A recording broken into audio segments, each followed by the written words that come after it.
আমরা যেটা উদ্ধার করেছি সেটা হচ্ছে যে বিশেষ পদ্ধতিতে ল্যাবে চাষকৃত এবং অঙ্কুরিত কুশ প্লান্ট, তারপর হচ্ছে কুশ চাষের সরঞ্জাম হারভেস্টকৃত, সদ্য হারভেস্ট করা হয়েছে এরকম 20 গ্রাম কুশ সেখানে পাওয়া গিয়েছে।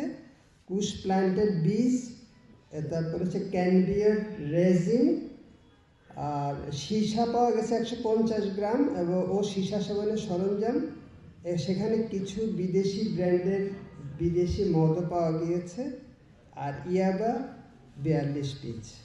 এবং এটার সাথে সংশ্লিষ্ট আমরা বলেছি যে প্রথমত যে মেয়েটা সুমেহরা তাসনিয়া ওরফে এলাইস তাসনিয়া হাসান, এবং ওই বাসার দারোয়ান রাজু শেখ, তাকে গ্রেপ্তার করা হয়েছে এবং তার বন্ধু পলাতক তৌসিফ হাসানকে পলাতক দেখিয়ে 3 জনের নামে টঙ্গী পূর্ব থানায় মামলা করা হয়েছে।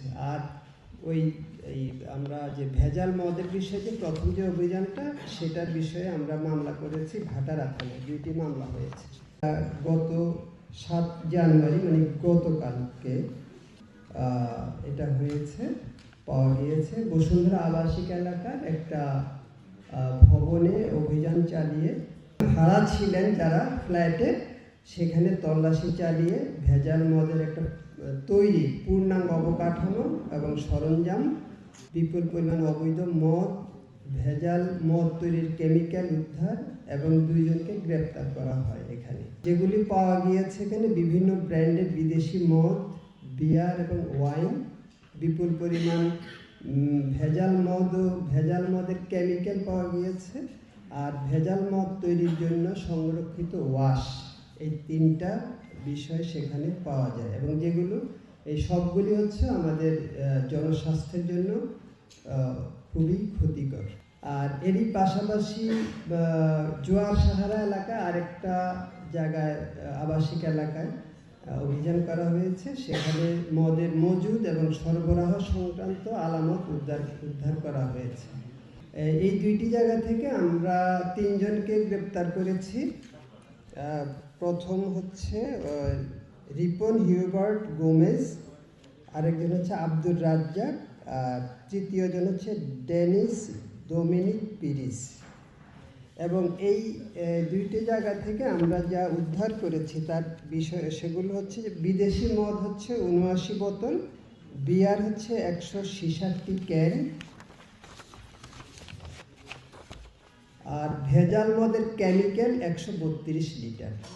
তো এরা যেটা করতো সেটা হচ্ছে তাদের এখানে একটা টিউনিং করে সেই কারখানাটাতে বিদেশি যে মদ আছে সেগুলো তাদের কাছে ছিল, যেগুলো ওয়াশ সেগুলো ছিল, এবং কেমিক্যালগুলো তারা টিউনিং করে এবং নতুন একটা ইনটেক মদের মতোই সেটা দেখা যাবে, বা গন্ধ, রং, এগুলোকে তারা টিউনিং করে যেন বোঝা না যায় যে মানে অরিজিনাল মদ যেরকম সেটাই যাতে বোঝা যায়, সেরকমভাবে তারা তৈরি করে এটা সরবরাহ করত।